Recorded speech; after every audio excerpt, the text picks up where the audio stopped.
Hello, and welcome to this presentation on exercise. My name is Erin Ladwig. I am a licensed mental health counselor, and I work with Broward College students. We will talk more about the services that are provided to Broward College students later on in this presentation. Let's start by talking about the mental and emotional benefits of exercise. It includes sharper memory and thinking. The same endorphins that make you feel better also can help you concentrate and feel mentally sharp for tasks at hand. Exercise also stimulates the growth of new brain cells and helps prevent age-related decline. Higher self-esteem. Regular activity is an investment in your body, mind, and soul. When it becomes a habit, it can foster your sense of self-worth and make you feel strong and powerful. You'll feel better about your appearance, and by meeting even the smallest exercise goals, you'll feel a sense of achievement. Better sleep. Even short bursts of exercise in the morning or afternoon can help regulate your sleep patterns. If you prefer to exercise at night, relaxing exercises such as yoga and gentle stretching can help promote sleep. More energy. Increasing your heart rate several times a week will give you more get up and go. Start off with just a few minutes of exercise per day and increase your workout as you feel more energized. Strong resilience. When faced with a mental or emotional challenge in life, exercise can help you cope in a healthy way, instead of resorting to alcohol, drugs, or other negative behaviors that ultimately only make your symptoms worse. Regular exercise can also help boost your immune system and reduce the impact of stress. College students, especially online college students, have packed schedules. Classes, employment, and family or social obligations quickly fill up your calendar. It seems cruel to add another obligation to the list, but here's one to consider: exercise. Scientific evidence is piling up that shows regular exercise provides important cognitive benefits that can make your scholarly efforts a little less taxing. Exercise stimulates brain cell development. Recent human and animal studies show that regular aerobic exercise has a profound effect on the brain. A recent New York Times article, How Exercise Could Lead to a Better Brain, describes experiments performed on mice at the University of Illinois. Mice who ran regularly on a wheel had more neurons, brain cells, than those who did not. Also, mice that ran regularly had more complex connections between the neurons, meaning they were able to access their brain cells more flexibly. Finally, the mice that ran regularly did better on cognitive tests, such as completing a maze. There's evidence that this direct relationship also exists in humans. Exercise improves memory retention. The hippocampus is a structure in the brain that controls the formation, retention, and recall of memories. In most adults, the hippocampus starts to shrink slightly in their late 20s, leading to memory loss over time. Evidence from a 2011 study recounted in the New York Times article mentioned previously shows that exercising prevents this shrinkage and may even promote regrowth. A group of senior citizens were randomly assigned to a stretching program or a walking program for a year. After the year was over, the stretching group brains were scanned and their hippocampuses had shrunken according to the normal expectations. In the walking group, however, the hippocampus had grown. For college students, the implication is clear. Regular exercise could benefit the parts of your brain that help you recall information. Exercise increases focus and concentration. In 2009, a Canadian school for learning disabled children and ADHD children took part in an experiment that involved having students exercise for 20 minutes on treadmills or walking on using bikes before they started their math class. Teachers noted a marked improvement of the students' ability to concentrate, participate, and retain information during the classes after they had exercised. Inappropriate behavior also improved in the group that exercised. Additional experiments of this type, such as those taking place at Naperville Central High near Chicago, Illinois, suggest that 3 30-minute sessions a week is the minimum dose needed to reap the concentration-enhancing benefits of exercise. Exercise boosts mood. Numerous studies have shown that exercise profoundly improves your mood. A 1999 Duke study into the effects of exercise on depression had some participants work out while others took a well-known antidepressant medication. By the end of the study, the exercise group showed as much improvement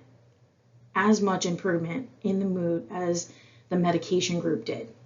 So college students looking to maintain their positive attitude to succeed can benefit from regular exercise. Exercise relieves stress. Prolonged stress can lead to health problems, such as heart attacks and stomach problems. Exercise, by helping you to sleep better and easing anxiety, can relieve the negative effects of stress on your body. Many regular exercisers also find that they can focus constructively on a problem during or after a bout of exercise. Exercising with others helps college students reduce stress. College students who exercised vigorously for 20 minutes at least 3 days a week were less likely to report poor mental health and perceived stress, according to a study in the American Journal of Health and Promotion.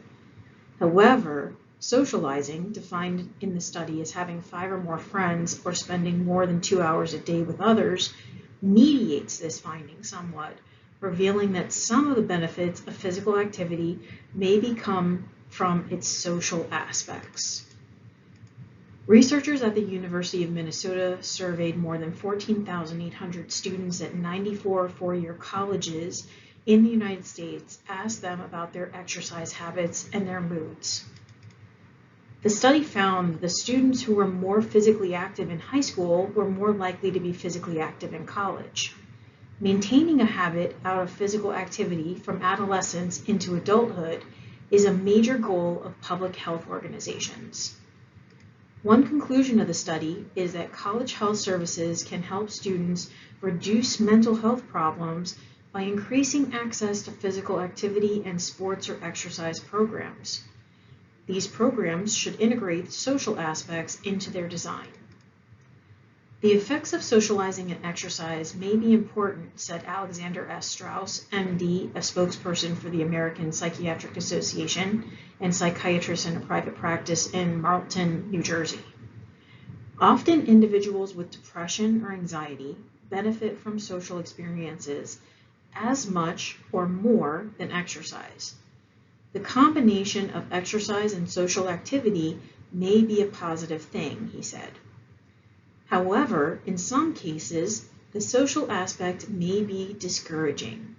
For example, someone who is socially anxious may avoid participating in games or sports because of concerns of how people may view them, he said. Yet, they still may benefit from solo exercise. So now you know what exercise will do to help you feel much better, and that it doesn't take as much effort as you might have thought. But taking that first step is still easier said than done. Exercise obstacles are very real, particularly when you're also struggling with mental health. Here are some common barriers and how you can get past them. Feeling exhausted. When you're tired or stressed, it feels like working out will just make it worse. But the truth is that physical activity is a powerful energizer. Studies show that regular exercise can dramatically reduce fatigue and increase your energy levels. If you are really feeling tired, promise yourself a 5-minute walk. Chances are you'll be able to go more than 5 minutes. Feeling overwhelmed. When you're stressed or depressed, the thought of adding another obligation can seem overwhelming. Workout just doesn't seem doable. If you have children, managing childcare while you exercise can be a big hurdle. Just remember that physical activity helps us do everything else better. If you begin thinking of physical activity as a priority, you'll soon find ways to fit small amounts into a busy schedule. Feeling hopeless. Even if you're starting at ground zero, you can still work out. Exercise helps you get into shape. If you have no experience exercising, start slow with a low impact movement a few times a day. Feeling bad about yourself. Are you your own worst critic? Is it time to try a new way of thinking about your body? No matter your weight, age, or fitness level, there are others like you with the same goal of getting fit. Try to surround yourself with people in your shoes. Take a class with people at a variety of fitness levels. Accomplishing even the smallest fitness goal will help you gain body confidence. Feeling pain. If you have a disability, severe weight problem, arthritis, or any injury or illness that limits your mobility, talk to your healthcare provider about ways to safely exercise. You shouldn't ignore pain, but rather do what you can when you can. Divide your exercise into shorter, more frequent chunks of time, and if that helps, or to try exercising in water to reduce joint or muscle discomfort. Many of us find it hard enough to motivate ourselves to exercise at the best of times. When we feel depressed, anxious, stressed, or have other mental or emotional problems, it can seem doubly difficult. This is especially true of depression and anxiety, which can leave you feeling trapped and in a catch-22 situation.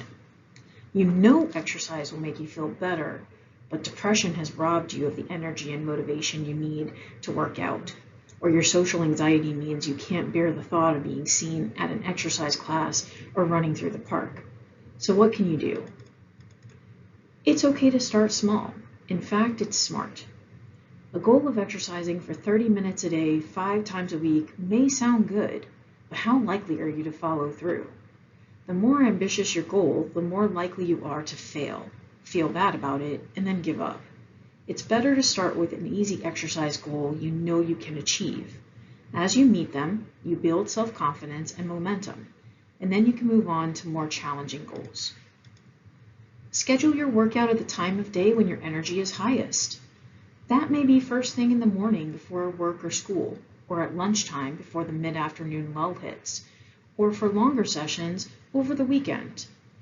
If depression and anxiety have you feeling tired and unmotivated all day long, try dancing or listening to some music or simply going for a walk.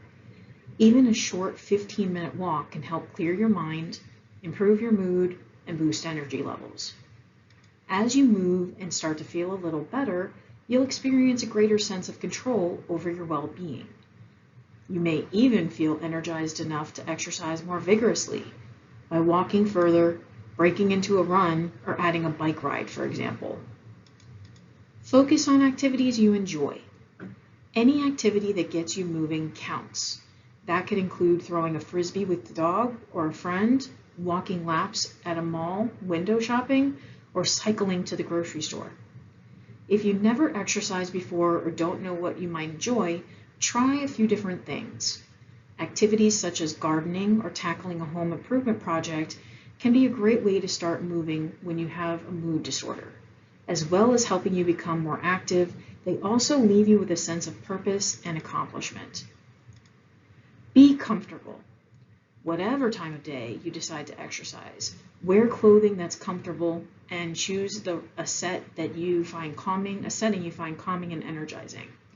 That may be a quiet corner of your home, a scenic path, or your favorite city park. Reward yourself. Part of the reward of completing an activity is how much better you feel afterwards. But it always helps your motivation to promise yourself a little extra treat for exercising. Reward yourself with a hot bubble bath after a workout, a delicious smoothie, or with an extra episode of your favorite TV show. Make exercise a social activity. Exercising with a friend or loved one, or even with your kids, will not only make exercising more fun and enjoyable, it can also help motivate you to stick to a workout routine. You'll also feel better than if you were exercising alone. In fact, When you're suffering from mood disorders such as depression, the companionship can be just as important as the exercise. If you're having trouble beginning an exercise plan or following through, you're not alone. Many of us struggle getting out of the sedentary rut despite our best intentions. Making exercise a habit takes more. You need the right mindset and a smart approach. While practical concerns like a busy schedule or poor health can make exercise more challenging for most of us, the biggest barriers are mental. Maybe it's a lack of self-confidence that keeps you from taking positive steps, or your motivation quickly flames out, or you get easily discouraged and give up. We've all been there at some point. Whatever your age and fitness level, even if you've never exercised a day in your life, there are steps you can take to make exercise less intimidating and painful and more fun and instinctive. Challenge the all or nothing attitude. You don't have to spend hours in a gym or force yourself into a monotonous or painful activity you hate to experience the physical and emotional benefits of exercise. A little exercise is better than nothing. In fact, adding just modest amounts of physical activity to your weekly routine have profound effects on your mental and emotional health. Be kind to yourself. Research shows that self-compassion increases the likelihood that you'll succeed at any given endeavor. So don't beat yourself up about your body and current fitness level or your supposed lack of willpower. All that will do is demotivate you.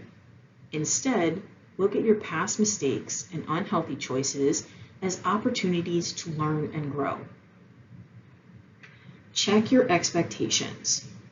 You didn't get out of shape overnight, and you're not going to instantly transform your body either. Expecting too much, too soon, only leads to frustration.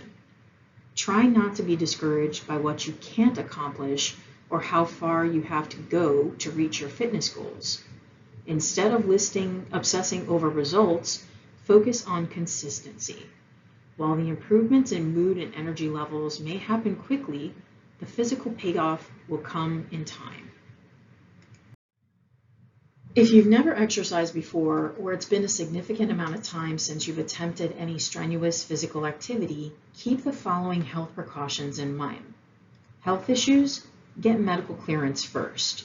If you've had health concerns such as heart disease, asthma, diabetes, or high blood pressure, talk with your doctor before you start exercising. Warm up. Warm up with dynamic stretches, such as active movements that warm and flex the muscles that you'll be using, such as leg kicks, walking lunges, or arm swings, and by doing a slower, easier version of the upcoming exercise. For example, if you're going to run, warm up with a walk. Or if you're lifting weights, begin with a few light reps.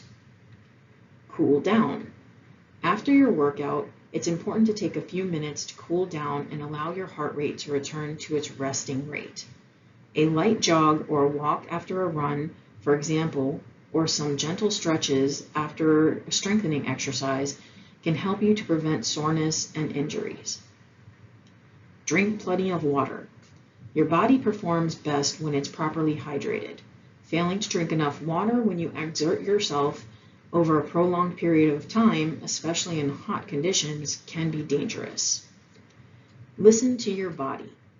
If you feel pain or discomfort while you're working out, stop. If you feel better after a brief rest, you can slowly and gently resume your workout. But don't try to power through the pain. It's a surefire recipe for injury.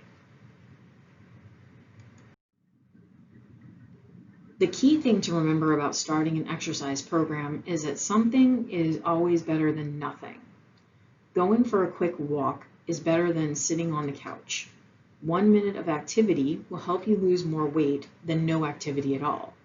That said, the current recommendations for most adults is to reach at least 150 minutes of moderate activity per week.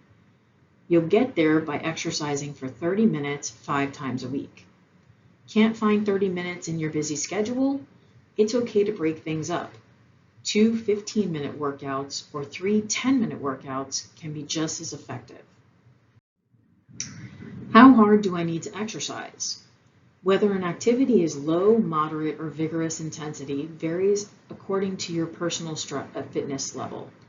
A general guideline though, low intensity activities, you can easily talk in full sentences or sing. Moderate intensity, you can speak in full sentences but not sing. Vigorous intensity, you are too breathless to speak in full sentences. For most people, aiming for moderate intensity exercise is sufficient to improve your overall health. You should breathe a little heavier than normal, but not be out of breath. Your body should feel warmer as you move, but not overheated or sweating profusely. While everyone is different, don't assume that training for a marathon is better than training for a 5K or a 10K. There's no need to overdo it. Here's a list of fitness apps that you can download and use to help you monitor your fitness. There are many more than this. I just highlighted a few. Map of My Fitness records more than 600 different fitness activities and syncs with more than 400 devices and provides users a complete picture of their athletic performance. Kimball Workout Trainer offers users thousands of free workouts complete with timed step-by-step video tutorial and help you to get into shape. Nike Plus Training Club app features workouts designed by professional athletes and celebrities. Exercises focus on strength, endurance, or mobility and offer 3 levels of difficulty. Lose It. Fitness Now Lose It aims to assist users to set and achieve exercise and nutrition goals. Fitocracy runs on the combination of gamification and peer pressure to encourage your exercise practices. MyFitnessPal. A healthy exercise routine is not without a well-balanced diet to back it up. MyFitnessPal Calorie Count operates to make a simple use of a nutrition and calorie counter with a database that features more than 6 million foods. All of these apps are available on Android and on iOS. I hope you've enjoyed this presentation on exercise and the mental health benefits. Again, my name is Erin Ladwig. I am a licensed mental health counselor, and I work for Henderson Student Counseling Services, where I provide counseling services to Broward College students. If you are a Broward College student and feel that you can benefit from counseling services, you are eligible for 6 free and confidential therapy sessions. We are open from Monday through Friday, 8:30 to 5 p.m. You also have access to a 24-hour crisis line. If you would like to schedule an appointment, the details are on the slide, and you could either call our front office staff at 954-424-6916 or log into our portal and set up your first appointment. Thank you. Here are the resources that I got my information from.